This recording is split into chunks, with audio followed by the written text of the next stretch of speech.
संत रामपाल जी महाराज एक ऐसे महान संत जिन्होंने अपनी सतभक्ति, तत्व ज्ञान, करुणा और सेवा के बल पर समाज में नई मिसाल कायम की है। संत रामपाल जी महाराज की अगुवाई में उनके सभी सतलोक आश्रमों से समाज कल्याण के अद्भुत कार्यों ने समाज को सुनहरे भविष्य की एक नई उम्मीद दिखाई है। संत रामपाल जी महाराज से नाम दीक्षा लेने के बाद लाखों लोगों की लाइलाज बीमारियां जैसे कैंसर, एड्स आदि ठीक हुई। संत जी के ज्ञान से प्रेरित होकर उनके अनुयायियों ने लाखों यूनिट रक्तदान किया। संत जी ने लाखों बहन बेटियों का दहेज मुक्त विवाह करवाया।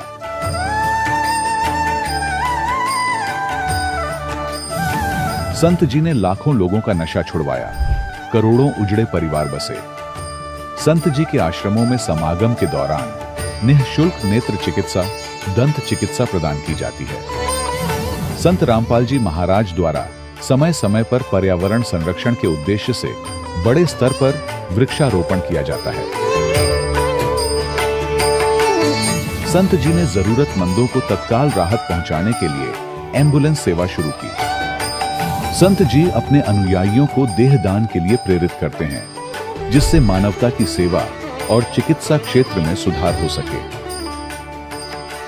संत रामपाल जी महाराज के सभी आश्रमों में हर रोज निःशुल्क भंडारा आयोजित किया जाता है, जहां हर वर्ग, हर जाति और हर धर्म के लोग एक साथ बैठकर भोजन करते हैं।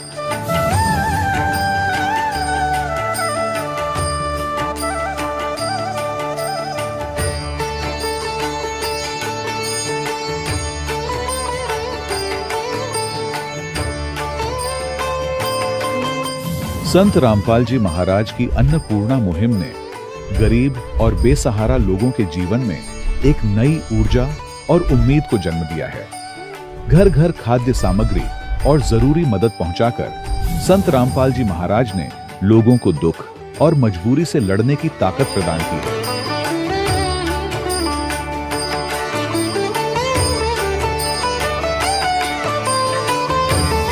संत रामपाल जी महाराज द्वारा गरीब लोगों के लिए घर बनवाने का अद्भुत कार्य एक ऐसी मिसाल कायम कर रहा है जो सदियों सदियों संत जी की उदारता और दया भावना के तौर पर जाना जाएगा।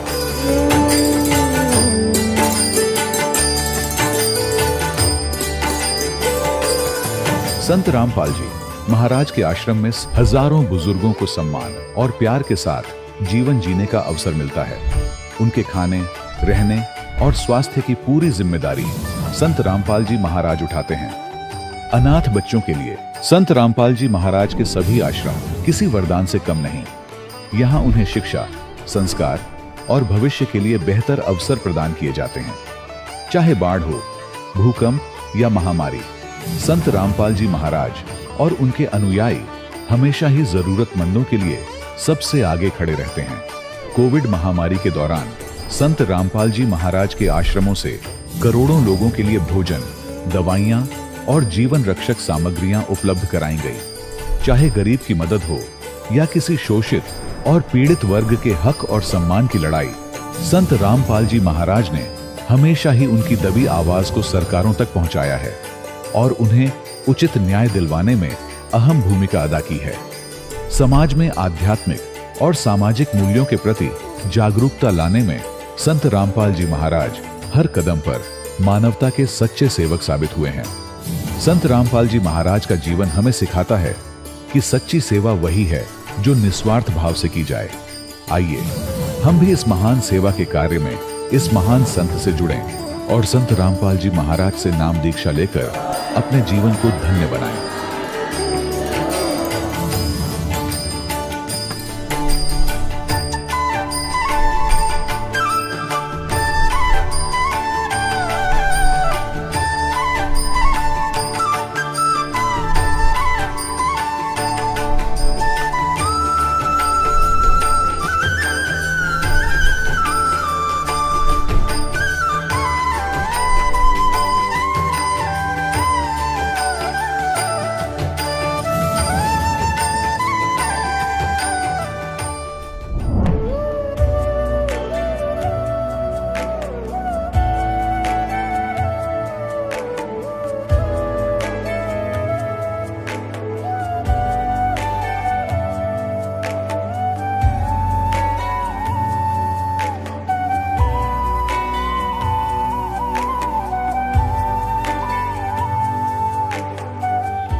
पवित्र श्रीमद् भागवत गीता, पवित्र चारों वेद, पवित्र कुरान शरीफ, पवित्र बाइबल, पवित्र गुरु ग्रंथ साहिब, पवित्र कबीर साहिब की वाणी में छुपे हुए गूढ़ रहस्य अर्थात तत्व को जानने के लिए कृपया अवश्य सुनिए जगत गुरु तत्वदर्शी संत रामपाल जी महाराज के मंगल प्रवचन। सत साहिब दर्शकों, जरा सोचिए, जब मनुष्य अपने जीवन में पूरी श्रद्धा और समर्पण के साथ अपने धर्म में प्रचलित सभी प्रकार की भक्ति करता हो, मंदिर और गुरुद्वारे में माथा टेकने भी जाता हो, लेकिन फिर भी उसके जीवन में समस्याएं कम होने के बजाय और बढ़ती ही चली जाए, तो उसका विश्वास डगमगाना स्वाभाविक हो जाता है। दर्शकों, कुछ ऐसी ही कहानी थी महाराष्ट्र के रहने वाली अमृत कौर अहलूवालिया जी की। अमृत कौर अहलूवालिया जी ने बचपन से ही अपने धर्म में प्रचलित पारंपरिक भक्ति में अपना पूरा जीवन समर्पित कर दिया, लेकिन इसके बावजूद भी इन्हें न तो शारीरिक सुख प्राप्त हुआ और न ही मानसिक सुख की प्राप्ति हुई। सुख की तलाश में इन्होंने राधा स्वामी जैसे अन्य पंथों के भी दरवाजे खटखटाए, लेकिन अफसोस सभी जगह से निराशा ही हाथ लगी। लेकिन दर्शकों, आज अमृत कौर अहलूवालिया जी का कहना है कि जब से इन्होंने संत रामपाल जी महाराज से नाम दीक्षा ली है और संत रामपाल जी महाराज द्वारा शास्त्रों के अनुसार दी गई भक्ति साधना को अपनाया है, तब से मेरा जीवन पूरी तरह से बदल गया है। दर्शकों, आखिर संत रामपाल जी महाराज ने अमृत कौर अहलूवालिया जी को ऐसी कौन सी जड़ी बूटी दे दी जिससे इनके जीवन के सारे दुख और परेशानियां छूमंत्र हो गई? आखिर क्यों आज लाखों लोग अन्य धर्म गुरुओं की शरण छोड़कर संत रामपाल जी महाराज की शरण में आ रहे हैं? आइए दर्शकों, सुनते हैं अमृत कौर अहलूवालिया जी की कहानी, उन्हीं की जुबानी। बहन जी नमस्कार। जी सत साहिब। जी क्या नाम है आपका? अमृत कौर अहलूवालिया नाम है मेरा। अमृत कौर जी, कहाँ से आए हैं आप? मैं पूना से हूँ, महाराष्ट्र। संत रामपाल जी महाराज से कब जुड़े आप? मैं 4 जून 2013 को जुड़ी थी संत रामपाल जी महाराज। संत रामपाल जी महाराज से नाम दीक्षा लेने से पहले आप कौन सी भक्ति साधनाएं करते थे? देखिए, मैं सिख परिवार से बिलोंग करती हूँ, इसीलिए गुरु ग्रंथ साहिब जी को मैं मानती थी। तो जो हमारे शास्त्रों में लिखा हुआ है, जो हमारे ग्रंथ में, हम उसको मानते थे, लेकिन उसमें जो लिखा है वो मुझे कभी समझ नहीं आया। तो जब हम संत रामपाल जी महाराज जी का ज्ञान हमने सुना और उनसे जुड़े, तो गुरु ग्रंथ साहिब जी में हमें क्या दिखाया है, क्या लिखा है और हमें कैसी भक्ति करनी, वो हमें संत रामपाल जी महाराज जी ने बताया। संत रामपाल जी महाराज से कैसे जुड़े? संत रामपाल जी महाराज जी से मैं ऐसे जुड़ी, मैं कॉलेज का लास्ट ईयर कर रही थी, तब मुझे मेरे हस्बैंड के वहाँ से रिश्ता आया था।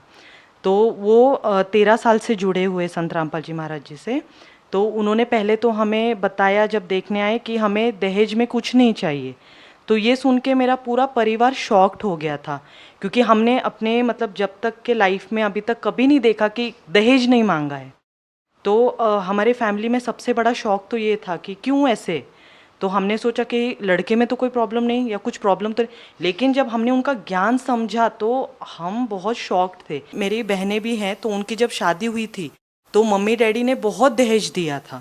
तो मुझे आज भी याद है, मतलब मेरे मम्मी डैडी बहुत ही मतलब कर्जे में जा चुके थे उसके लिए, क्योंकि एक बेटी की शादी करना आज के ज़माने में बहुत छोटी बात नहीं है। वो बहुत माँ बाप को पता है और उनके परिवार को पता है वो कितनी बड़ी बात होती है। तो मेरे शादी में कोई दहेज नहीं लिया गया। मैंने जो जोड़ा भी पहना था वो मुझे मेरे ससुराल से आया था, ना उन्होंने कोई मांग रखी, ना 1 रुपए का भी मैंने दहेज दिया। आप क्या कारण मानते हैं कि उन्होंने आपसे दहेज की मांग नहीं की, बगैर दहेज की आपकी शादी हुई? ये संत रामपाल जी महाराज जी का ही निर्मल ज्ञान है, जिन्होंने हमारे समाज को बताने की कोशिश की और हमारे भक्तों को बताया कि बेटी को बेटी बनाकर ही लाना है, बहू बनाकर नहीं। तो ये दहेज प्रथा इसलिए हमारे संत रामपाल जी महाराज जी ने बंद की है। समाज सुधार में यदि बात की जाए किसी भी संत की या महंत की, तो संत रामपाल जी महाराज का सबसे पहले नाम आता है, क्योंकि आज जो नशा हिंदुस्तान में तेजी से बढ़ रहा है उस पर संत रामपाल जी महाराज ने बिल्कुल ब्रेक लगा दिया है और बहुत सारे लाखों लोगों का नशा उन्होंने छुड़वा दिया है। आपके साथ ऐसा कोई अनुभव हुआ है? आपके परिवार में कोई ऐसा अनुभव हो कि संत रामपाल जी महाराज ने आपके परिवार में किसी व्यक्ति का नशा छुड़वाया हो? सबसे बड़ा लाभ परमात्मा ने जैसे ही नाम लिया, ये दिया। मेरे माता पिता और मैं और मेरे चाचा चाची, हम लोग ये राधा स्वामी से जुड़े हुए थे। तो वहाँ पर सत्संग में जाते थे, लेकिन कोई ज्ञान नहीं था। मतलब मैं जाती थी लेकिन मुझे वहाँ का ज्ञान नहीं समझ आता था कि क्या ज्ञान देना चाहते हैं वो। वहाँ पर बताया जाता था कि आप परमात्मा आपको परीक्षा लेने के लिए भेज रहे हैं, फिर उसके बाद में आपको परीक्षा देनी है, शरीर चेंज का आना है। मतलब ये इसका कोई मीनिंग नहीं, मीनिंगलेस था मेरे लिए ज्ञान। तो मेरे डैडी फिर भी नशा करते थे, वहाँ पर बताया जाता था नशा नहीं करो, लेकिन मेरे डैडी ने नहीं छोड़ा। जैसे ही संत रामपाल जी महाराज जी से हम जुड़े, वो दिन और आज का दिन है, हमें भक्ति ये नाम दीक्षा लेकर आज 4 साल हो चुके हैं पूरे। मेरे डैडी ने फिर से कभी सिगरेट की तरफ या शराब की तरफ देखा भी नहीं है। आखिर लोग जब दूसरे पंथों में होते हैं, दूसरे संतों से जब उन्होंने नाम दीक्षा ले रखी होती है, तो इन मर्यादाओं का पालन वो क्यों नहीं करते हैं? संत रामपाल जी महाराज जी से जब नाम दीक्षा लेते हैं तो वो सब नशा छोड़ देते हैं नाम दीक्षा लेते ही, और दहेज लेना भी बंद कर देते हैं। ये कैसे, ऐसा कैसे हो सकता है? ये हमारे संत रामपाल जी महाराज जी पूर्ण परमात्मा है, और जो इनका ज्ञान है ये निर्मल ज्ञान है और शास्त्रों के अनुसार भक्ति बताते हैं। तो जैसे इस ज्ञान को हम समझते हैं, विद प्रूफ्स देखते हैं, हमें तुरंत हमारी आत्मा को पता चलता है कि ये ज्ञान जो है ये निर्मल है, और ये ज्ञान 100% प्योर ज्ञान है। ये ज्ञान हमें और कहीं नहीं मिलेगा। तो जितना हो सके इस भक्ति को करके मोक्ष प्राप्ति का है। अभी जैसे मैं कॉलेज लाइफ में थी, तो जो कॉलेज लाइफ है, education, youngsters only knows the word is enjoyment, they don't know भक्ति। तो यंगस्टर्स को होता है कि भक्ति की एक एज होती है, जो कि बहुत ही गलत है। मैंने अपने जीवन के 23 साल वेस्ट किए हैं, तो मैं जानती हूँ कि भक्ति में आने के बाद भी मैं आज पछताती हूँ कि मैंने अपने 23 साल क्यों वेस्ट किए, मुझे परमात्मा जल्दी क्यों नहीं मिले। फिर भी नो अदर देन लेस परमात्मा मुझे मिल गए, और आज मैंने जो अपना कॉलेज के बाद की जो लाइफ है, परमात्मा ने इतने अच्छे से, क्योंकि एक लड़की की हमेशा अरमान होते कि हस्बैंड उनको जो शराब ना पिए, जो उनके साथ मारपीट ना करे, और जो उनका ख्याल रखे, ऐसा होने चाहिए। तो संत रामपाल जी महाराज जी के अनुयायी है, जो भगत है, वो बिल्कुल भी शराब, मांस, तंबाकू जैसे चीज़ों को हाथ भी नहीं लगाते, देखते भी नहीं हैं। तो एक लड़की के लिए और क्या चाहिए? आज हमारे कॉलेज में हम देखते हैं ड्रग्स, कोकेन, सिगरेट, डिस्को जाना, पब्स जाना, यही फैशन में है। तो एक्चुअली मैं यंगस्टर्स को ये बताना चाहती हूँ कि हमारी लाइफ बहुत थोड़ी है, हमें इस लाइफ में जितना जल्दी हो सके भक्ति करके जुड़ना है, वो भी सही भक्ति करके जुड़ना है। जब हम भक्ति करेंगे तब परमात्मा हमें मोक्ष का मार्ग दिखाएंगे और हमें मोक्ष मिलेगा। बिना भक्ति के कोई भी मार्ग में मोक्ष नहीं है। आप भगत समाज को क्या संदेश देना चाहेंगी, खासकर उन युवाओं को जो आज के दिन इस भौतिकता के युग में आध्यात्मिक मार्ग से दूर हो गए हैं?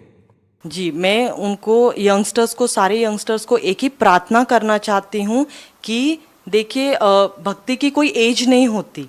जब भी परमात्मा मिले, सच्चा ज्ञान मिले, जो कि संत रामपाल जी महाराज जी का ज्ञान है, we should just grab the opportunity, because ये अपॉर्चुनिटी बार बार नहीं मिलती। आज हम जब देखते हैं यंगस्टर्स को कि कब मौत हो जाए, ना जाने काल की कर डारे, किस विधि पलट जाए पासावे, जिन्ना दे सिर ते मौत खड़क दी, उन्होंने केड़ा हासावे। ये गुरु नानक जी ने बताया था कि मौत तो कभी भी आ सकती है। तो हम इस संसार में जहाँ इतने दुख है, वहाँ क्या खुशी मना रहे, किस बात की? क्योंकि जाना तो एक दिन है ही, ये निश्चित है। दिस इज ट्रू फैक्ट कि हमें मौत आनी है। बिना भक्ति करके जाने से तो बेटर है कि हम भक्ति करके जाए। भगत समाज से क्या प्रार्थना करना चाहेंगे, क्या संदेश देना चाहेंगे? आज उनका ज्ञान जो है शास्त्रों के अनुसार है एंड विद प्रूफ से। अगर मैं भी एजुकेटेड हूँ, मैंने BCA किया हुआ है, एंड मैंने देखा है जो संत रामपाल जी महाराज जी ने ज्ञान बताया, उनको मैच किया है, और उसके बाद ही मैंने इस ज्ञान को लिया है। और ये ज्ञान एकदम सच्चा ज्ञान है, हमारे शास्त्र के अनुसार है, इसमें से कुछ भी बाहर का ज्ञान नहीं है। तो हमारे यंगस्टर्स को एक ही मैसेज देना चाहती हूँ, जितना जल्दी हो सके आप इस ज्ञान से जुड़े, परमात्मा के लाभ उठाएं और मोक्ष की प्राप्ति करें। बहुत बहुत धन्यवाद। सत्संग दर्शकों, अभी आपने सुने संत रामपाल जी महाराज से दीक्षा प्राप्त करके सुखी हुए भक्त के अनुभव। अब देखिए जगत गुरु तत्वदर्शी संत रामपाल जी महाराज के मंगल प्रवचन। तो इसका मतलब बॉडी तो है उस भगवान की, और उसका सप्रश्न नाम लिखा है, वो कबीर मनीषी, वो कबीर देव है, सर्वज्ञ है। मनीषी माने सर्वज्ञ, और स्वयंभू है, स्वयं ही बनता, उसका कोई जनक नहीं है। स्वयंभू माने जिसका कोई जनक ना हो, स्वयं ही बना हुआ हो। ऐसे ये वेद के अनुवाद करता भरमीत है, भगवान को निराकार बताते हैं, उसमें सपट साकार लिखा है। यजुर्वेद अध्याय नंबर 40 के मंत्र नंबर 8 को ये मुसलमान प्रवक्ता डॉक्टर जाकिर नाइक जी भी कैसे अनुवाद करता है कि उसका जिस्म नहीं है, बॉडीलेस है भगवान, तो इन्हें खाक पता है। आगे 40वें अध्याय के मंत्र नंबर 9 का अनुवाद गलत करते हैं। ये संभूति का अर्थ है जो उत्पन्न होता है, असंभूति जो उत्पन्न नहीं होता है। इसका निष्कर्ष निकाला है यजुर्वेद अध्याय नंबर 40 के मंत्र नंबर 10 में क्या स्पष्ट किया है कि वेद ज्ञानदाता कहता है कि कोई तो संभवात कहता है भगवान के विषय में। संभवात माने वो जन्म लेता है जैसे श्री राम और श्री कृष्ण रूप में, और कुछ उसको असंभवात कहते हैं, यानी वो कभी जन्म लेता ही नहीं। तो उसने स्पष्ट किया है कि वो भगवान कैसा है, वो जन्म नहीं लेता, वो मानते हैं वो निराकार है। तो उसमें स्पष्ट किया है कि परमात्मा जन्म लेता है या नहीं लेता है, वो राम कृष्ण के रूप में अवतरित होता है या नहीं होता है, वो अजन्मा है या जन्मा है, उसकी जानकारी तो तत्वदर्शी संत बतावेंगे धीराणाम, उनसे पूछो। तो इससे भी स्पष्ट हो गया कि वेद ज्ञानदाता वही है जो गीता ज्ञानदाता है, कुरान शरीफ का ज्ञानदाता है, और अन्य जो होली बुक मानी जाती हैं तौरात, जबूर और इंजील, उनका ज्ञानदाता भी यही है। ये तो ऑप्शन छोड़ दिया इसने कि वो परमात्मा तो कोई और है। जैसे पवित्र बाइबल में उत्पत्ति ग्रंथ और तौरात के अंदर उत्पत्ति ग्रंथ में ये बताई किसने? ये इसी ने बताई, गीता ज्ञानदाता ने, कि परमात्मा ने 6 दिन में सृष्टि रची, उसने मनुष्य को अपने जैसा उत्पन्न किया। तो भगवान भी तो मनुष्य जैसा हो गया, निराकार है, साकार है वो। और फिर उसमें यह भी स्पष्ट कर दिया उसने कि परमात्मा ने तो किसी को भी मांस खाने का आदेश नहीं दे रखा उस अल्लाह अकबर ने। उसके आगे यदि बाइबल में या तौरात में या जबूर में या इंजिल के अंदर या कुरान शरीफ में यदि मांस खाने का आदेश है, वो अल्लाह अकबर का नहीं है, वो तो अन्य देव का है। अन्य देव की आज्ञा पालन करने से परमात्मा का विधान खंड हो जाता है, वो दोषी होता, दंडित होता, तो वो नहीं आपने करना चाहिए। तो उसी ज्ञानदाता ने ये 4 किताब बोली, कौन कौन सी? तौरात, जबूर, इंजिल और कुरान। जब उसने प्रथम जो पुराना नियम है उसको तौरात बोलते हैं, उसमें ज्ञान दे दिया कि पूर्ण परमात्मा ने सृष्टि रची 6 दिन में, 7वां दिन तख्त पर बैठ गया, उसने मनुष्य को अपने जैसा उत्पन्न किया और किसी को भी जीव जंतुओं को भी मांस खाने का आदेश नहीं, उसने भरपूर कर रखा है इस पृथ्वी पर, वो खाने योग्य पदार्थ बहुत दे रखे, वो खाओ। तो उसको बार बार रिवाइज करना उचित नहीं समझा, क्योंकि उसका जो ज्ञान देना था फर्स्ट पुराने नियम में दे दिया। और पुण्यात्मा जो प्रसंग चल रहा है कि वेद ज्ञान दाता भी वही है और कुरान शरीफ का ज्ञान दाता भी वही है। पुस्तक जो तौरात, जबूर, इंजिल, उनका ज्ञान दाता भी वही है। कौन? ब्रह्म है। ये इनकम्प्लीट गॉड है, ये डम्मी गॉड है। डम्मी गॉड माने अधूरा, अधूरा गॉड है। एक डम्मी का दूसरा तो होता है, जैसे एक मोबाइल बना देते हैं नकली सा, वो यूजफुल नहीं होता, दिखे वैसा ही, ऐसा समझ लो। तो जो कंप्लीट गॉड है, जो परम अक्षर ब्रह्म है, जो पूर्ण परमात्मा है, वो इनसे अन्य है। उसकी जानकारी ना वेदों में, ना गीता में, और न ही उन 4 पुस्तकों में, तौरात, जबूर, इंजिल और कुरान में। तो वो किस में है? जो परमात्मा ने स्वयं आकर के सतलोक से, अपने निज स्थान से, ऊपर के लोक से सह शरीर आके और यहाँ जिंदा महात्मा का रूप बना के या एक शिशु रूप धारण करके धीरे धीरे बड़ा होकर लीला करके वो तत्व ज्ञान अपने मुख कमल से बोला है। वो है वो तत्व ज्ञान कंप्लीट इन ऑल रेस्पेक्ट, उसको सूक्ष्म वेद भी कहते। तो वो ज्ञान पूरे विश्व में यदि है तो इस दास के पास है। और किसी के पास है नहीं, चाहे इसको अभिमान समझ लो और चाहे सच्चा ज्ञान समझ लेना। आपको एक दिन स्वीकार करना पड़ेगा जो दास वचन बोल रहा है। अभिमान नहीं कर रहा, सच्चाई बताने की चेष्टा कर रहा हूं, क्योंकि आप अज्ञान से रंगे पड़े हो। और इतनी बार नहीं समझाया जाएगा तो रंग उतरे नहीं आपका। आपके पास अपने अपने धर्मों के सदग्रंथ हैं, अपने सदग्रंथों को स्वयं देखो। इन लोगों की दंत कथा वर्तमान के धर्म गुरुओं पर आश्रित ना रहो। जो उनकी सच्ची बात है वो ठीक है, और जो गलत है उसको अपने सदग्रंथों से तुलना करके ठीक ग्रहण करो। उनके पास भक्ति नहीं है। अब जैसे कुरान शरीफ का ज्ञान कैसे दिया गया, हजरत मोहम्मद जी को डरा धमका के विवश करके उसका बुरा हाल करके तब उसको वो बाई फोर्स एक फरिश्ते ने उसको ये कुरान शरीफ का ज्ञान दिया। तो ये ज्ञान जो ऐसे दिया गया है, तो उसको जब इतना भयभीत कर दिया गया तो उसको कुछ भी बता दो तो फिर वैसे ही बोलेगा। आपको थोड़ी सी झलक दिखाते हैं कुरान शरीफ का ज्ञान कैसे हजरत मोहम्मद तक पहुंचाया। देखिएगा, पुस्तक है जीवनी हजरत मोहम्मद सल्लल्लाहु अलैहि वसल्लम, मोहम्मद इनायतुल्लाह सुबानी। जीवनी हजरत मोहम्मद सल्लल्लाहु अलैहि वसल्लम, मोहम्मद इनायतुल्लाह सुबानी। अनुवादक नसीम गाजी फलाही, मकरजीबी मकतबा इस्लामी पब्लिशर, नई दिल्ली। जीवनी हजरत मोहम्मद सल्लल्लाहु अलैहि वसल्लम, हिंदी, इस्लामी साहित्य ट्रस्ट प्रकाशन 8181, सर्वाधिकार प्रकाशकाधीन है। नाम मूल किताब मोहम्मद अरबी उर्दू, प्रकाशक है मरकजी मकतबा इस्लामी पब्लिशर्स, D307 दावत नगर, अबुल फजल एनक्लेव,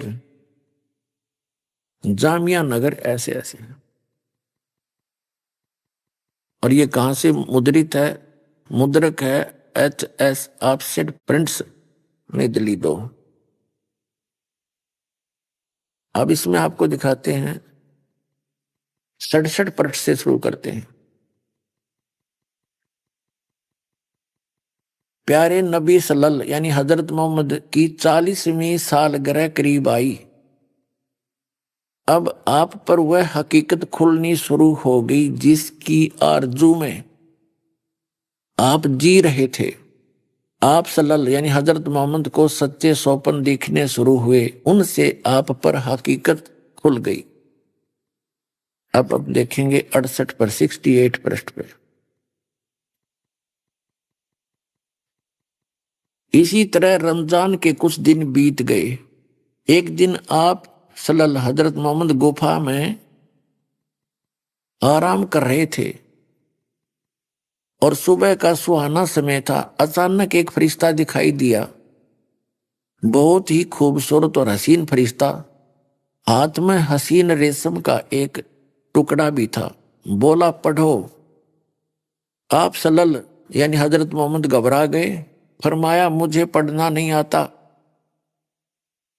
आप हजरत सल्लल्लाहु यानी हजरत मोहम्मद को ऐसा महसूस हुआ जैसे वह गला घोंट रहा हो और शरीर को भींच रहा हो।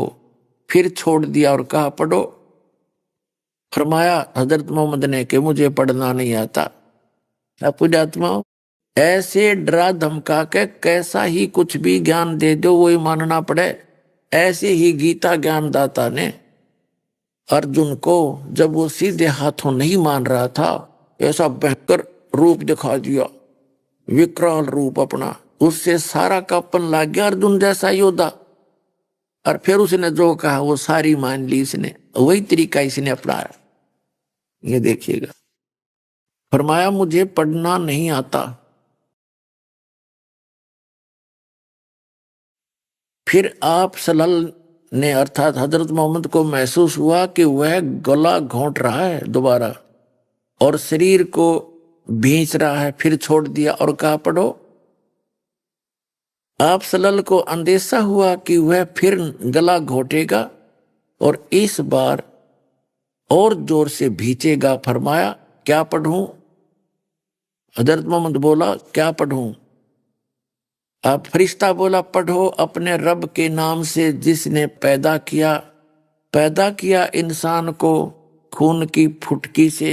पढ़ो तुम्हारा मेहरबान रब ही है जिसने कलम से सिखाया इंसान को, वह कुछ सिखाया जो उसे मालूम न था। कुरान, ये कुरान की कोई आयत है।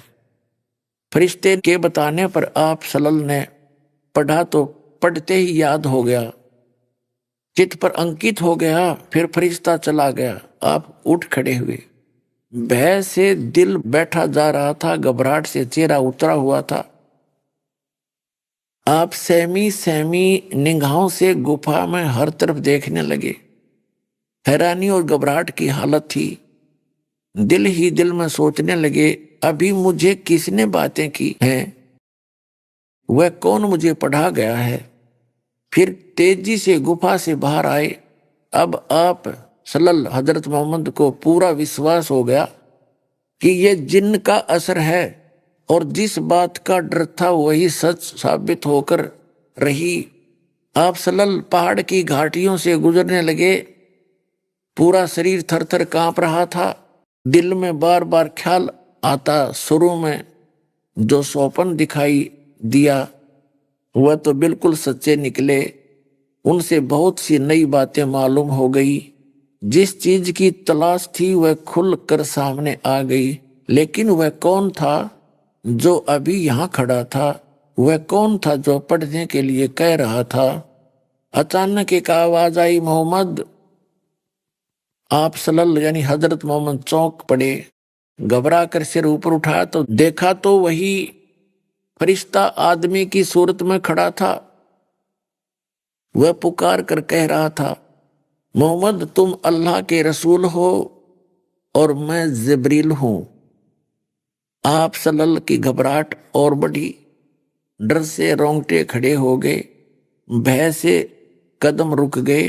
कभी दाईं तरफ देखते, कभी बाईं तरफ। यह सूरत आंखों से ओझल हो, लेकिन जिधर देखते वही दिखाई देता, जिधर मुंह करते वही मौजूद होता। आगे बढ़े या पीछे हटे, नजर नीचे करें या ऊपर उठाएं, हर तरफ हर जगह वही फरिश्ता दिखाई देता। फरिश्ता चला गया। आप हजरत मोहम्मद अपनी पत्नी खदीजा के पास आए। भय से कांपते हुए और पसीने में डूबे हुए आते ही फरमाया, मुझे कुछ उड़ा दो, कुछ उड़ा दो। तुरंत बीबी खदीजा ने चादर उड़ा दी। खदीजा, मुझे क्या हुआ? तुम ही बताओ, यह मुझे क्या हुआ? फिर जो कुछ देखा था वह बयान किया और फरमाया, मुझे अपने बारे में डर है। बीबी खदीजा बहुत समझदार थी। ये बातें सुनकर जरा भी न घबराई। उन्होंने आप हजरत मोहम्मद सल्लल्लाहु को इज्जत की नजर से देखा और बोली, चाचा के लाडले खुश हो जाइए और जो कर रहे हैं करते रहिए। उस जात की कसम जिसके हाथ में खदीजा की जान है, आप इस उम्मत के नबी होंगे। आप तो सच बोलते हैं, रिश्तों को जोड़ते हैं, अमानतों में खानत नहीं करते, निर्धनों को, बेसहारा लोगों को सहारा देते हैं, मेहमान की खातिर आदि। भला आप को कैसे बर्बाद होने देगा? खदीजा की इन बातों से आपको बड़ी तसल्ली हुई। हजरत मोहम्मद को बेचैनी दूर हुई। मुखड़ा खुशी से चमक उठा। आप सल्लल्लाहु ने इस तसल्ली पर उनका शुक्रिया अदा किया और फिर सो गए।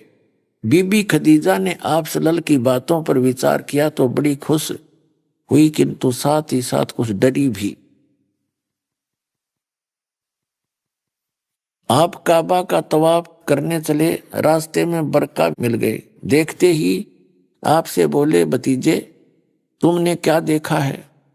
आपने सारी बात बता दी। बरका ने कहा, उस जात की कसम जिसके हाथ में मेरी जान है, तुम ऐसे ऐसे। अब कहने का भाव ये है, पुण्यात्माओं, कि कुरान शरीफ का ज्ञान इस प्रकार इस काल भगवान ने, कुरान शरीफ के ज्ञान दाता ने फरिश्ते के माध्यम से हजरत मोहम्मद तक पहुंचाया। और पूरे मुसलमान धर्म के भाइयों का, मुसलमानों का कहना है कि जो भी ज्ञान, जैसे भी वचन कुरान शरीफ के ज्ञान दाता, जिसको मुसलमान भाई अपना अल्लाह मानते हैं, उसने जो भी शब्द कहे एज इट इज, बगैर किसी बदले कमी बेसी के, फरिश्ते ने हजरत मोहम्मद तक पहुंचाए। चाहे वो आकाशवाणी के माध्यम से, चाहे ऐसे सीधा आकर के, या उसके अंदर सीधा टेलीग्राफिकली उसमें भर दिए, फिर वो बोलने लायक गया, जैसे भी। तो इसे दास क्या सिद्ध करना चाहता है कि इस प्रकार कुरान शरीफ के ज्ञान दाता ने हजरत मोहम्मद जी को डरा धमका के ये कुरान का ज्ञान बताया। और इतना डरा हुआ आदमी एकदम अचानक को फरिश्ता आ जावे तो बड़े बड़े का कलेजा हिल जाए। तो ऐसे ये कुरान शरीफ का ज्ञान प्राप्त है। और उसने जो भी आदेश दिया हजरत मोहम्मद जी ने आगे उसी तरह बोलते रहे, बताते रहे। अब इसे बखेड़ा खड़ा हुआ कैसे? एक विचारण ये विषय है, हजरत मोहम्मद जी जब गर्भ में थे उनके पिता की मृत्यु होगी, और जब वो 6 वर्ष के हुए उनकी मां की मृत्यु होगी। कहने का भाव ये है कि कितना अच्छा करैक्टर था उन व्यक्तियों का कि उनकी मां ने प्रथम पुत्र के ही गर्भ रहते उसके पति की मृत्यु होने के पश्चात भी अन्य किसी पुरुष को ग्रहण नहीं किया और किसी से निकाह नहीं किया, ब्याह नहीं किया। तो कितनी गुड करैक्टर की माई थी वो। अपने बच्चे के लिए किसको पालूं पोसूंगी, बड़ा कर दूंगी, पता नहीं दूसरा आदमी कैसे रखेगा मेरी प्यारी आत्मा को, तो उसने कभी नहीं ये ग्रहण किया। और हजरत मोहम्मद जी ने 11 ब्याह करे, फिर 10 विधवा, 1 कंवारी। खदीजा की मृत्यु होगी 65 साल की उम्र में। उस समय हजरत मोहम्मद की आयु थी 50 वर्ष की। 50 वर्ष की आयु में हजरत मोहम्मद जी ने 1 कंवारी लड़की से, 1 विधवा से विवाह किया। लड़की वो इतनी छोटी थी, बहुत कम, 11 वर्ष की, इसमें प्रत्यक्ष प्रमाण है। और फिर आगे 9 औरतों से, विधवाओं से और विवाह किया। तो कहने का भाव ये, दास ये नहीं कहना चाहता कि हजरत मोहम्मद ने गलत किया। ये हजरत मोहम्मद का तो इसमें रोला खत्म हो गया। इसने तो जो भी उस कुरान शरीफ के ज्ञानदाता इस काल भगवान ने जैसा भी उसको आदेश दिया, विवश किया, उसने वो ही काम कर लिया। तो पुण्यात्माओं, हमने पुनः हटना पड़ेगा इन सभी सदग्रंथ जो हम आज तक पढ़ते रहे। आप जी ने इनके साथ साथ इस अध्यात्म ज्ञान का निर्णय करने के लिए उस सूक्ष्म वेद को भी साथ में जानना पड़ेगा, तत्व ज्ञान को, जो ना कुरान शरीफ में है, जो न तौरात में है, न जबूर में, ना इंजिल में, और ना ही श्रीमद् भगवत गीता में, ना पुराणों में। तो मतलब है पुराण तो इस ब्रह्म के दिए हुए भी नहीं है, तो ब्रह्मा जी का दिया हुआ ज्ञान है। और कुछ अन्य ऋषियों ने अपना मिक्स करके उसमें फरिश्तों का, देवताओं का वो अलग से 18 उसके भाग कर लिए। वो तत्व ज्ञान इस दास के पास है, आओ और ग्रहण करो, इतनी सी बात है।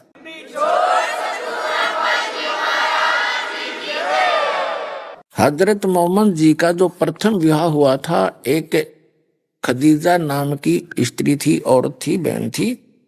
वो 2 बार पहले विधवा हो चुकी थी। वो 40 वर्ष की थी उस समय, हजरत मोहम्मद जी 25 वर्ष के थे। देखिएगा, क्योंकि ये हिस्ट्री आपके रूबरू होनी चाहिए तभी पता चलेगा। ये 46 पृष्ठ पे वही जीवनी हजरत मोहम्मद। खदीजा बहुत ऊंचे घराने की औरत थी। यह बनी मखजूम के 2 रईसों से आगे पीछे ब्याही थी। ये विधवा हो चुकी थी। वे दोनों बहुत काफी दौलत छोड़कर दुनिया से विदा हो गए थे। अब हम कहते हैं 51 पे। ये वैसे नावल की तरह लिखा हुआ है, इसको लेखक ने थोड़ा अपने हिसाब से सुधारा है। 51 पृष्ठ पर आगे, यह मेरे भाई अब्दुल्ला का बेटा मोहम्मद है। यह वह नौजवान है कि कुरैश में इस जैसा कोई नहीं है। हाँ, माल इसके पास कम है, लेकिन माल को तो चलती फिरती छांव है। मोहम्मद मेरा संबंधी है, यह तुम सब जानते हो।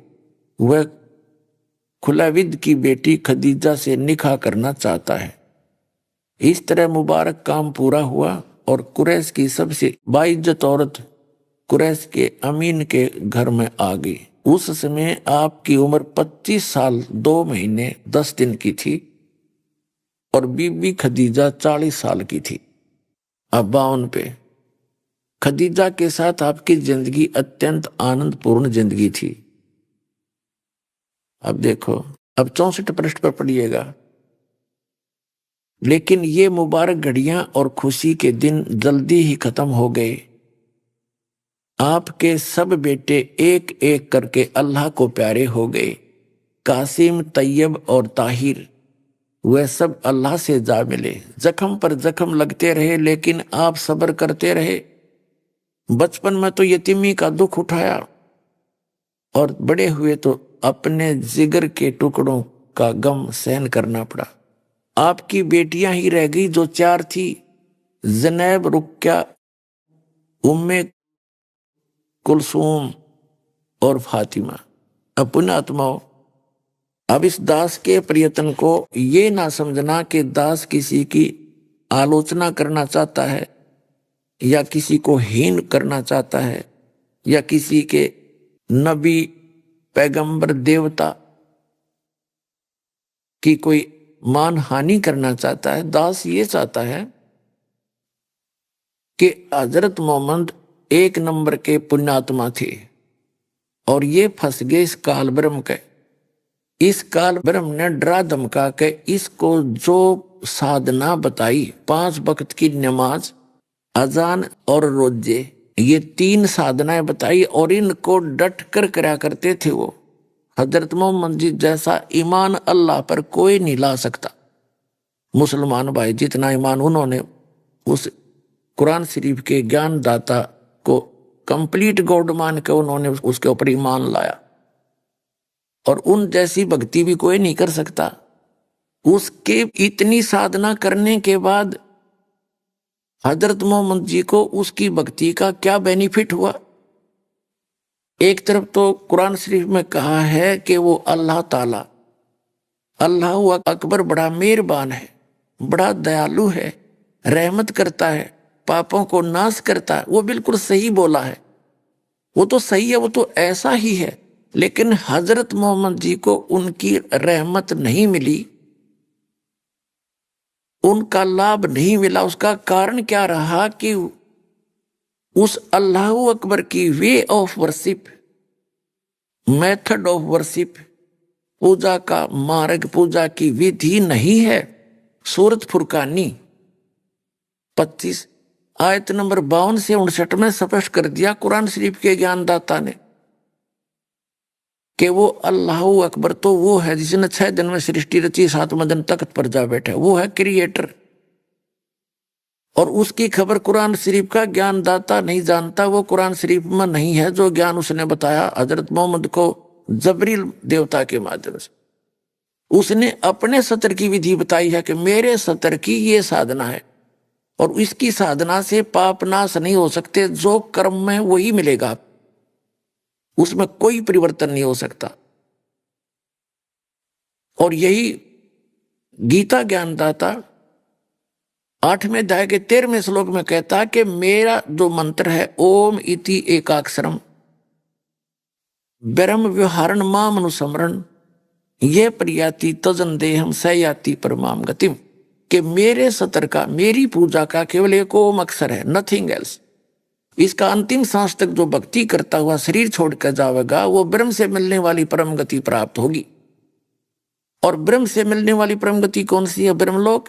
8वें अध्याय के 16वें श्लोक में कहा कि ब्रह्मलोक में गए हुए प्राणी भी पुनरावृत्ति में है, उनका भी जन्म मृत्यु होता है। फिर गीता ज्ञानदाता ने 8वें अध्याय के 5 और 7 में तो अपने विषय की साधना बताइए कि मेरी भक्ति करेगा मुझे प्राप्त होगा, ब्रह्मलोक में आ जाएगा, लेकिन जन्म मृत्यु तेरी भी रहेगी, मेरी भी रहेगी। मोक्ष नहीं हो सकता।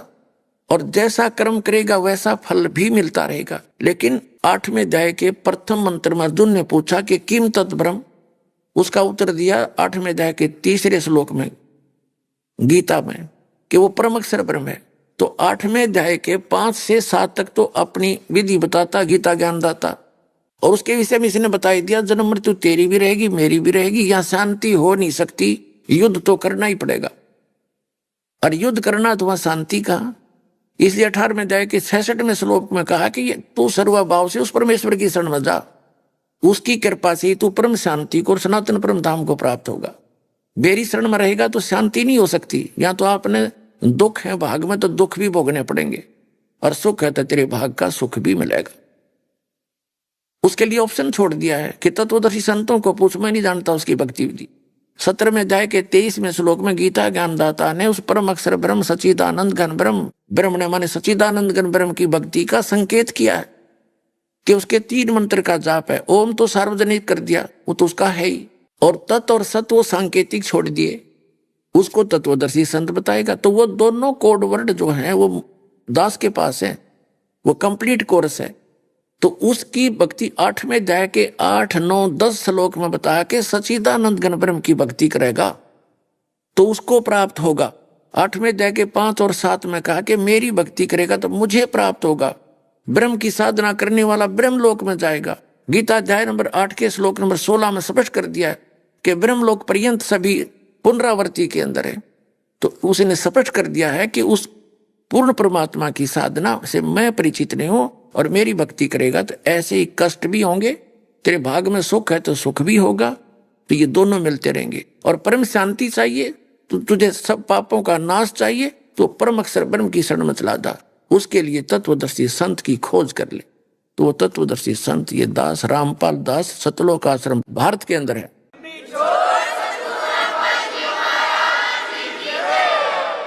अब कुरान शरीफ के ज्ञान दाता की भक्ति करते करते हजरत मोहम्मद के ऊपर कैर टूट गए। जिस व्यक्ति के 3 पुत्र और तीनों मर जाए तो खाक शांति उसको, चाहे राष्ट्रपति बना दे उसने, उसका कलेजा हिलता रहेगा सदा, और इसी गम में मर जाएगा वो व्यक्ति, ज्यादा जीवित भी नहीं रह सकता, इतना खोखला हो जाता अंदर से। और पुण्यात्मा इस परमात्मा की भक्ति करने वाले का पूरी सच्ची श्रद्धा से नियमित रहने से ये कष्ट नहीं आ सकते। अगर ऐसे कष्ट आते हैं तो धिक्कार ऐसी भक्ति को, वो भक्ति ही नहीं और वो भगवान भी नहीं है जिसकी आप पूजा कर रहे हो।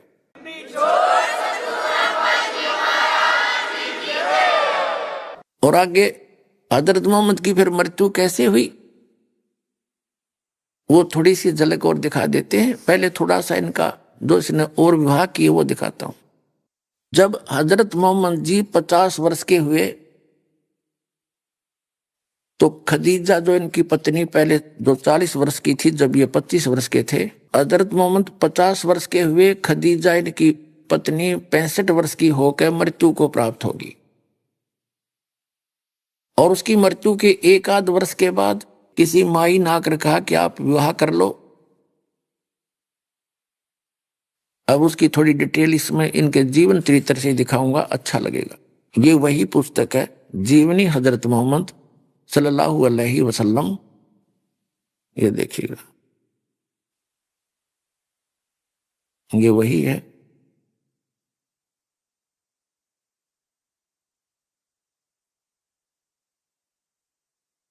यहां भी देखिएगा, ये वही है जो अभी आपको, ये इन्हीं की मुसलमान भाइयों की छापी हुई है और इन्हीं की यहां से ये मुद्रित है।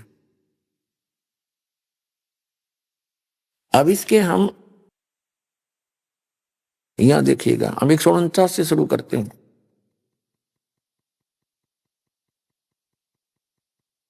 यहां से पढ़ेंगे 149 से यहां। ये हुकैम की बेटी और उस्मान बिन मजून रजिस की बीबी थी, बोली आप शादी क्यों नहीं कर लेते। हजरत मोहम्मद से बोली कि आप अल्लाह रसूल कुरैश के जुल्म व सितम का निशाना बने हुए हैं। वे अपनी जुबानों के तीरों से आपके जिगर को छालनी कर रहे हैं। ये आप सोचकर सल्लल्लाहु के प्यारे साथी बेकरार हो जाते हैं। अब कहने का भाव है कि हजरत खदीजा की जुदाई का गम और कुरैश की बदसलूकी का रंज, यानी खदीजा मर चुकी थी। अभी आपने सुने संत रामपाल जी महाराज के मंगल प्रवचन। आइए अब सुनते हैं संत रामपाल जी महाराज से नाम दीक्षा लेकर सतभक्ति करके अद्भुत लाभ प्राप्त करने वाले अनुयायी के विचार। दर्शकों, क्या हो अगर आप 22 सालों तक भक्ति करते रहे लेकिन आपको लाभ की जगह केवल हानि और अशांति मिले। दर्शकों, ऐसी ही कहानी थी अंबाला हरियाणा के रहने वाले बलविंदर सिंह जी की। बलविंदर जी सिख धर्म से ताल्लुकात रखते हैं और इन्होंने 22 सालों तक राधा स्वामी पंथ द्वारा बताई गई भक्ति साधना की, लेकिन फिर भी इन्हें न तो शारीरिक सुख मिला और न ही मानसिक शांति। लेकिन दर्शकों, आज बलविंदर सिंह जी का कहना है कि जब से मैंने संत रामपाल जी महाराज की शरण ग्रहण की है, तब से मेरी जिंदगी पूर्ण रूप से बदल गई है। दर्शकों, आइए जानते हैं कि आखिर बलविंदर सिंह जी ने राधा स्वामी पंथ को छोड़कर संत रामपाल जी महाराज द्वारा बताई गई भक्ति साधना को क्यों अपनाया, और बलविंदर जी ऐसा क्यों कह रहे हैं कि जो मंत्र जाप गुरु नानक देव जी किया करते थे, उस मंत्र का ज्ञान तो मुझे अब हुआ है। सुनते हैं बलविंदर जी की कहानी, उन्हीं की जुबानी। नमस्कार सर। हाँ जी, नमस्कार जी। क्या नाम है आपका? मेरा नाम जी बलविंदर सिंह दास है जी। सर कहाँ से हैं आप? मैं अंबाला से हूँ जी, अंबाला डिफेंस कॉलोनी से जी। आर्मी से रिटायर्ड हूँ मैं, नायब सूबेदार रैंक से जी। संत रामपाल जी महाराज जी से नाम उपदेश आपने कब लिया? मैंने जी 2018 में ली जी। सर, संत रामपाल जी महाराज जी से जुड़ने से पहले आपने क्या क्या भक्ति साधनाएं की? हाँ जी, पहले हम सिख धर्म से होते हुए हम गुरुद्वारा में जाते थे और गुरुद्वारा में जो पाठ पूजा है वो करते थे। सुखमनी साहब का पाठ, जपजी साहब का पाठ और 5 बाणियों का पाठ सुबह स्नान करके हम पाठ करते थे। तो उसके बाद बीच में एक और दौर आया कि एक राधा स्वामी मत चला, तो राधा स्वामी के सत्संग होते थे, उसमें भी हम गुरबानी से प्यार करते हुए वहाँ पे भी गुरबानी का विचार होता था, तो हम विचार सुनने के लिए जाते थे। तो वहाँ से प्रभावित होके हम ब्यास गए और वहाँ पे देखा, संगत देखी, बहुत बड़ी संगत देखी मात्रा में, तो वहाँ सत्संग अच्छा लगा, वहाँ से नाम लिया। तो वहाँ पे नाम लेने के बाद हम लगभग 22 साल वहाँ पे चलते रहे, लेकिन कोई लाभ दिखाई नहीं दे रहा था। ये नहीं पता चल रहा था कि परमात्मा कौन है, कैसा है, क्या है, कैसे लाभ देता है। तो वहाँ पे दुख भी आ रहे थे, सुख भी आ रहे थे। तो वहाँ ये बात बताई जाती थी भी दुख तो आएंगे और सहन करने पड़ेंगे। तो क्या करते हैं, उन चीज़ों को अपना गुरुजी छुटवा रहे हैं। और जो हमें एक सबसे बड़ा जो लाभ है, हमारे शास्त्र विधि से भक्ति गुरु जी बता रहे हैं। जिन श्री कृष्ण भगवान जी बोलते हैं, शास्त्र विधि को त्याग के जो मनमाना आचरण करता है उसको आर्थिक लाभ और आध्यात्मिक लाभ और शारीरिक लाभ नहीं होता। जो शास्त्र विधि से भक्ति करेगा उसको ये लाभ होंगे। और हमारा सारा समाज शास्त्र के विरुद्ध चल रहा है, शास्त्र विधि से भक्ति नहीं कर रहा। एक सिर्फ संत रामपाल जी ही एक ऐसे संत हैं जो कि शास्त्र विधि से बता रहे हैं और हमारे ग्रंथों से प्रमाण देकर बता रहे हैं। और हमें सभी को, सभी धर्मों के लोगों को हमें इस चीज़ के लिए हमें टटोलना चाहिए, देखना चाहिए, हमें ग्रंथों के बारे में जानकारी लेनी चाहिए और सभी ग्रंथों के बारे में हमें जानकारी रखनी चाहिए। तब हम इस रास्ते पे चल पाएंगे भक्ति के असली मार्ग पर। जैसा कि श्री नानक जी को नदी पर जिंदा बाबा मिले थे, तो आज बताइए वो कौन थे? इसके विषय में जो बई नदी पे 3 दिन डुबकी लगाई रहे गुरु नानक देव जी, तो जिंदा के रूप में जो है गुरु नानक देव जी को कबीर जी मिले, जो कि पाई बाले वाली जन्म साखी में प्रमाण है। ये जो है पाई बाले वाली जन्म साखी है सबसे बड़ी, और इसमें पेज है 299। इसमें लिखा हुआ है गुरु नानक देव जी ने, इसमें लिखा हुआ है, ਤਾਂ ਫਿਰ ਮਰਦਾਂ ਨੇ ਪੁੱਛਿਆ ਜੀ ਤੁਹਾਨੂੰ ਜੋ ਗੁਰੂ ਮਿਲਿਆ ਸੀ ਉਸ ਦਾ ਨਾਮ ਕਿਆ ਹੈ? ਤਾਂ ਗੁਰੂ ਨਾਨਕ ਜੀ ਕਿਹਾ, ਮਰਦਾਨਾ ਉਸ ਦਾ ਨਾਮ ਬਾਬਾ ਜਿੰਦਾ ਆਖਦੇ ਹਨ। ਜਿੱਥੋਂ ਤਾਈਂ ਜਲ ਆਰ ਪਾਉਨ ਹੈ ਉਸ ਦੇ ਹੁਕਮ ਵਿੱਚ ਚੱਲਦੇ ਹਨ ਅਤੇ ਅਗਨ ਔਰ ਮਿੱਟੀ ਇਹ ਵੀ ਉਸ ਦੇ ਆਖੇ ਵਿੱਚ ਹਨ। ਇਸ ਤਾਈਂ ਬਾਬਾ ਆਖਣਾ ਚਾਹੀਏ। ਹੋਰਸ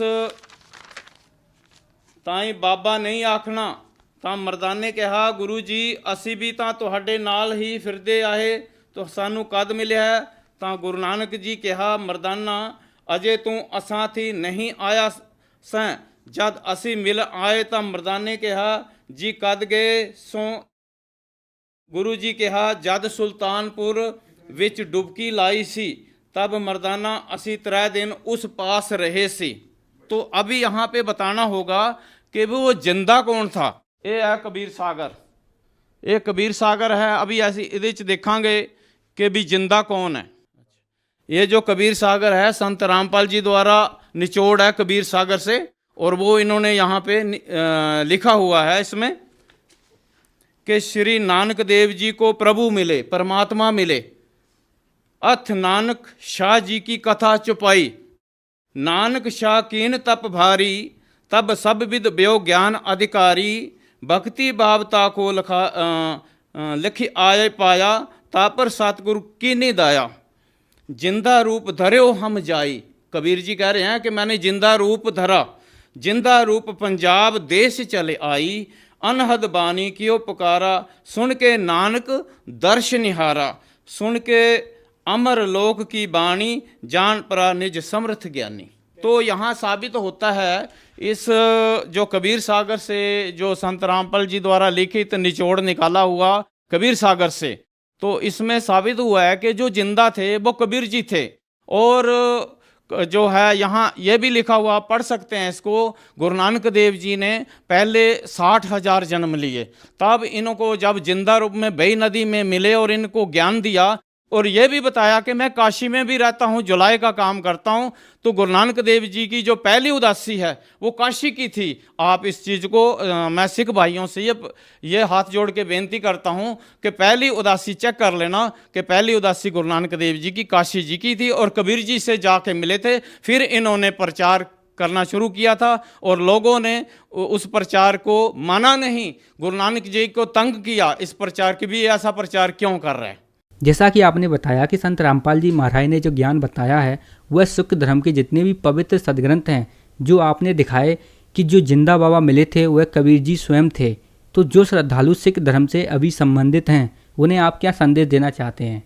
मैं ये संदेश देना चाहता हूँ ज्ञान को अच्छी तरह से समझें, जबकि गुरु ग्रंथ साहब में भी लिखा हुआ है 721 पन्ने पे, एक अर्ज गुस्तुम पेश तो दर कून करतार, हक्का कबीर करीम तू बे ए परवदिगार। और पाई बाले वाली सब तो बड़ी जन्म साखी में भी लिखा हुआ है, जब रुकन दिन से बात हुई तो वहाँ पे भी लिखा हुआ है भी सुन रुकन दिन सच्चा सुन जवाब, खालक आदम सिरजिया आलम वड्डा कबीर, और सिर पीरां दा पीर सजदे करे खुदाए नू आलम वड्डा कबीर। तो संत रामपाल जी सीधे सीधे हमें ये बता रहे हैं कि जो कबीर जी हैं पूर्ण ब्रह्म हैं, पूर्ण परमात्मा हैं, और गुरु नानक देव जी भी उन्हीं के शरण में आए थे, जो बई नदी में डुबकी लगाए और 3 दिन वहाँ सतलोक में कबीर जी के पास रहे। और फिर वहाँ से कबीर जी ने बताया था कि भी मैं जो है काशी में भी रहता हूँ। तो पहली उदासी गुरु नानक देव जी काशी। सिख भाइयों से प्रार्थना है कि ज्ञान को समझें और सही मार्ग को अपनाएं। परमात्मा की भक्ति सब कर रहे हैं, लेकिन ठीक ढंग से की जाए।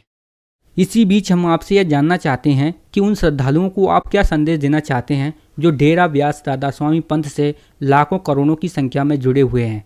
उनका जो विश्वास, जो उनकी आस्था है वह उनके प्रति एकदम अटूट है, लेकिन जैसा कि आपने बताया कि करीबन 22 साल से आप उनसे जुड़े रहे, डेरा ब्यास से कोई आपको आर्थिक और मानसिक कोई भी विशेष प्रकार का लाभ प्राप्त नहीं हुआ। तो उन भाइयों, उन श्रद्धालुओं को आप क्या संदेश देना चाहते हैं और क्या सच्चाई से रूबरू कराना चाहते हैं? मैं सभी भाइयों से मेरी हाथ जोड़ के बेनती है कि जो भी और जगह पे जुड़े हुए हैं, संतों से जुड़े हुए हैं, वो थोड़ा शास्त्रों को जान लें, अपने शास्त्रों को जान ले भी शास्त्र हमारे क्या कह रहे हैं। वो संत रामपाल जी सत्संग सुनाते हैं, उनके ऊपर गौर कीजिए, उनको सुनिए। भक्ति तो हमने सभी ने ही करनी है, और शास्त्र विधि से भक्ति करेंगे तो लाभ होंगे। और मैं कोई किसी संत की तरफदारी नहीं कर रहा, किसी की मैं बुराई नहीं कर रहा, मैं सच्चाई को बता रहा हूँ। अगर समझ में आती है तो ठीक है, लाभ होंगे। लाभ ये हैं कि यहाँ पे भक्तों को बहुत सारे लाभ हुए हैं, मेरे सामने आए हैं, लोगों के कैंसर ठीक हुए हैं, यहाँ पे बीमारियाँ ठीक हुई हैं, बहुत सारे लाभ हुए हैं।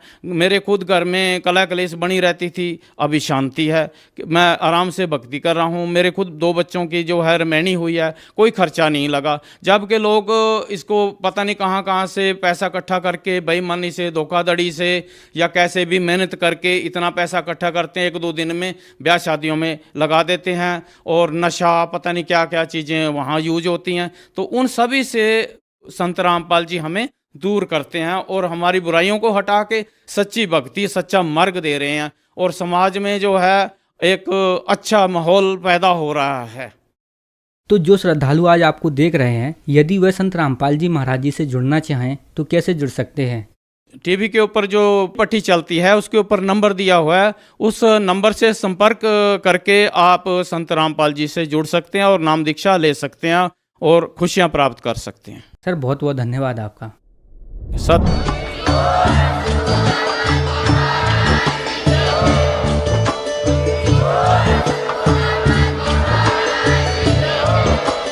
आप सुन रहे थे जगत गुरु तत्वदर्शी संत रामपाल जी महाराज जी के मंगल प्रवचन। अधिक जानकारी के लिए विजिट कीजिए हमारी वेबसाइट www.jagatgururampalji.org। संत रामपाल जी महाराज जी के शुभ आशीर्वाद से पूरे विश्व भर में 500 से भी ज्यादा नाम दीक्षा केंद्र हैं, जिन पर संत रामपाल जी महाराज जी द्वारा ऑनलाइन निशुल्क नाम दीक्षा दी जा रही है। अपने नजदीकी नाम दीक्षा केंद्र का पता करने के लिए संपर्क करें 8222880541।